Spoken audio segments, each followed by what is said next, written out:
and welcome back to our book club. And we are continuing to read the Four Agreements. We left off, we're still on chapter 3, page 54. But before we start, we're going to I'm going to pick out one of our wisdom cards to see what message it has for us. Let's see. I'll mix them up a little bit. I love these cards because it does give us a message every day, and it's very fitting to our day. Let's see.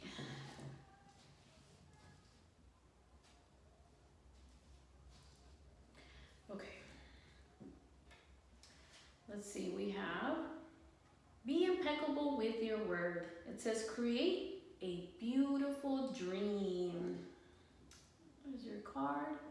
It says, your word can create the most beautiful dream, or your word can destroy everything around you. Impeccability of the word only creates beauty, love, heaven on earth. And that is true. You know, we were discussing that words are magic. They can create heaven or they can create hell. So that is why we have to be very impeccable with our words, because what we say is, whether it be positive or negative. You can boost someone up or you can tear them down. Which words are you going to choose? I love this message. Okay, so let's begin. So we left off on page 54, and we are learning not to take anything personally.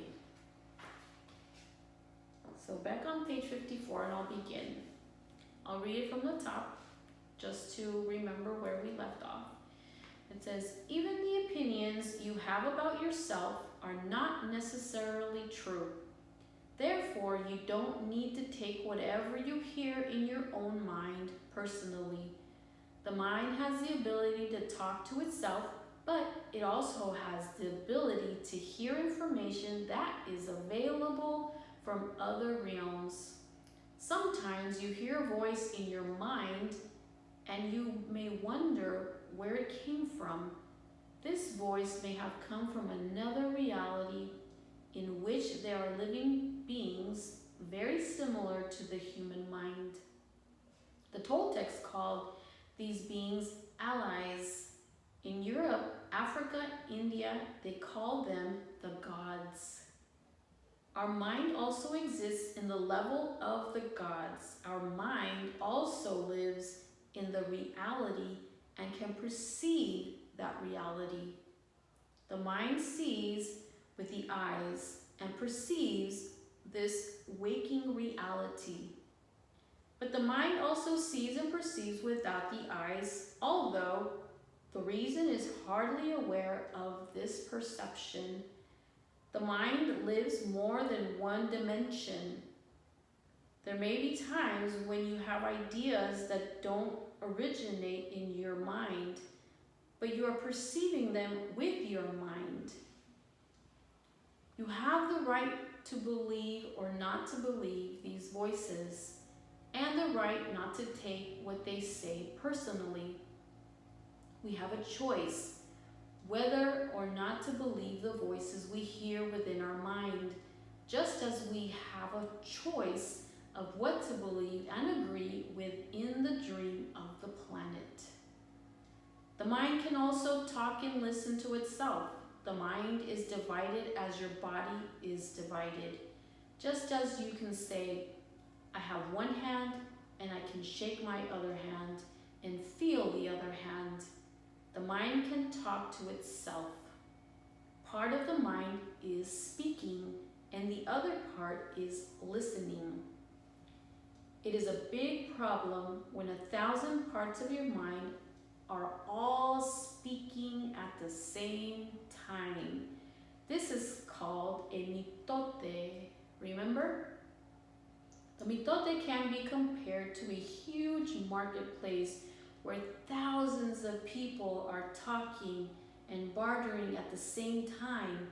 Each one has different thoughts and feelings. Each one has a different point of view. The programming in the mind, all of those agreements we have made are not necessarily compatible with each other. Every agreement is like a separate living being. It has its own personality and its own voice. There are conflicting agreements that go against other agreements and on until it becomes a big war in your mind. The mitote is the reason humans hardly know what they want, how they want it, or when they want it. They don't agree with themselves because there are parts of the mind that want one thing and other parts that want exactly the opposite. Some parts of the mind has objections to certain thoughts and actions, and other parts support the actions of the opposing thoughts. All these little living beings create inner conflict because they are alive and they each have a voice. Only by making an inventory of our agreements will we uncover all the conflicts in the mind and eventually make order out of the chaos of the mitote.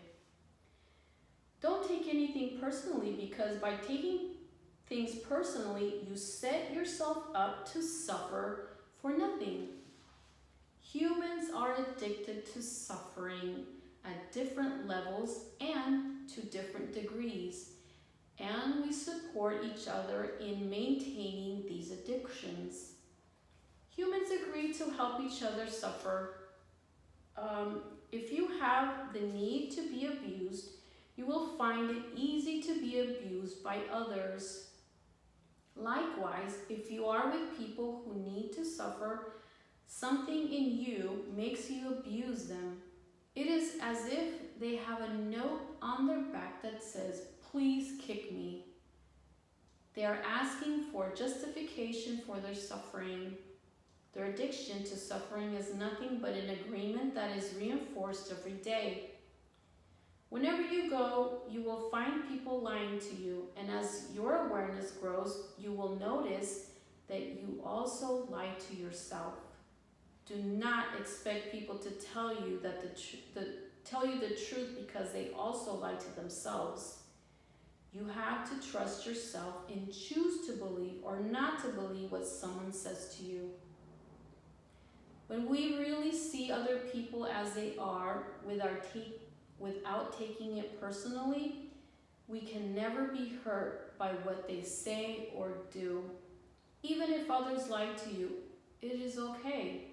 They are lying to you because they are afraid. They are afraid you will discover that they are not perfect. It is painful to take that social mask off. If others say one thing but do another, you are lying to yourself if you don't listen to their actions. But if you are truthful with yourself, you will save yourself a lot of emotional pain.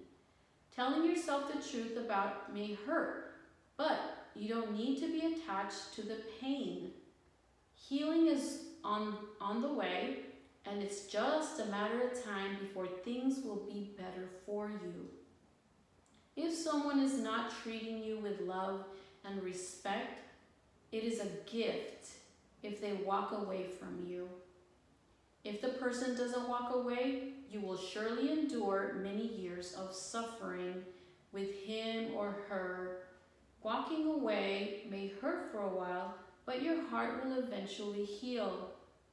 Then you can choose what you really want. You will find that you don't need to trust others as much as you need to trust yourself to make the right choices.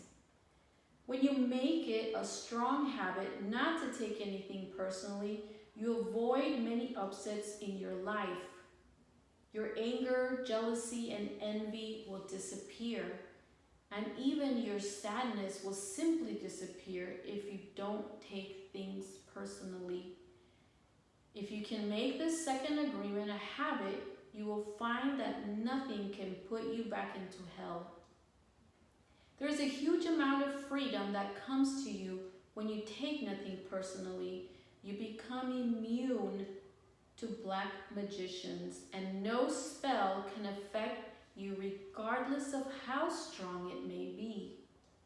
The whole world can gossip about you, and if you don't take it personally, you are immune.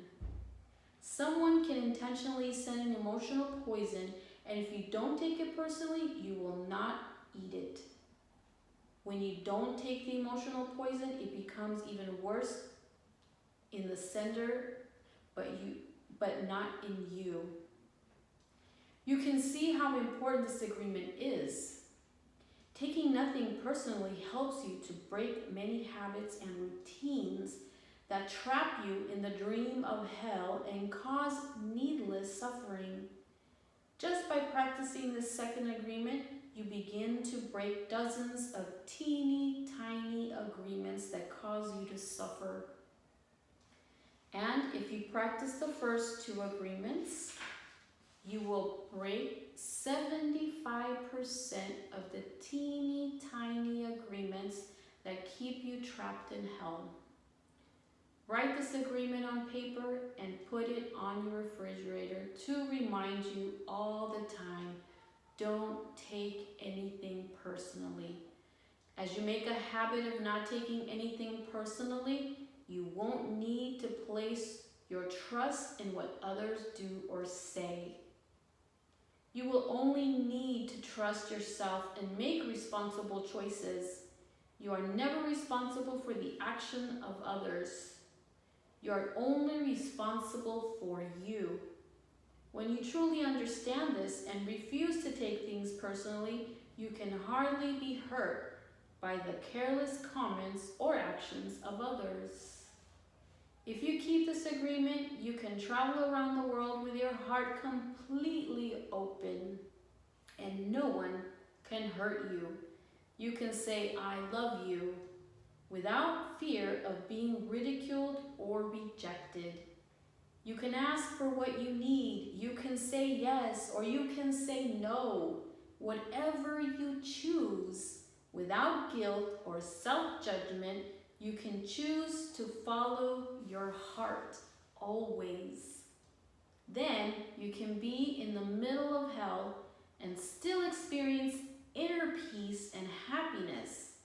You can stay in your state of bliss, and hell will not affect you at all. And that was the end of chapter 3. Wow, that was pretty intense. And